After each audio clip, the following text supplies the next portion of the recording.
జై భవానీ, జై దుర్గా భవానీ. ఎలా చెప్పదమ్మా రైతుల కష్టాల గురించి? ఏమని చెప్పదు నువ్వు? ఏం చేస్తావు? చేతికొచ్చిన పంట తడిసి ముద్దయిపోతుంది.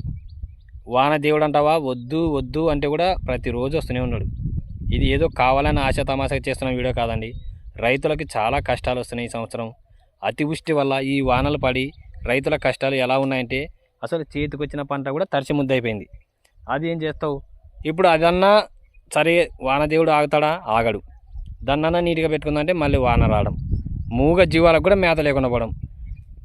ఇంకా చాలామంది రైతులైతే ఉల్లిగడ్డ రైతులు, పత్తి రైతులు, వేరుశెనగ రైతులు, ఆముద రైతులైతే తడిసి ముద్దయిపోయి ఎక్కడ అని అక్కడ ఇబ్బంది పడుతున్నారు. వాళ్ళనైతే ఉల్లిగడ్డ రైతులనైతే నాడి బజార్లో నాడి రోడ్ల మీద ఎక్కడ పడితే అక్కడ పారబోస్తున్నారు. చేతి కష్టపడి ఎంతో పెట్టుబడి పెట్టిన పంటలల్లో నష్టం. పత్తి కూడా చేతికొచ్చినది కూడా వానకి తడిసి ముద్దయిపోయి రాలిపోతుంది. ఇలాంటి రైతులని ప్రభుత్వం గుర్తించి ఆదుకోవాలని కోరుకుంటున్నాము.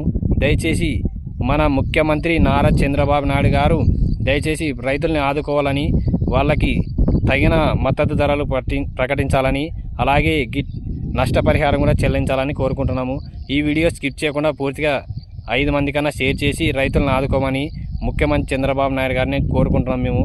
ఈ వీడియో ఆశ తమాషా చేసిన వీడియో కాదు. దయచేసి పూర్తిగా చూడండి, రైతులను ఆదుకోమని చెప్పండి. రైతులకి చాలా ఇబ్బంది అవుతుంది. కష్టాలు ఈ సంవత్సరం రైతులకు చాలా ఉంది. మీరు మర్చిపోకుండా ఈ వీడియోస్ పూర్తిగా చూసి దయచేసి రైతులను ఆదుకోమని చెప్పండి.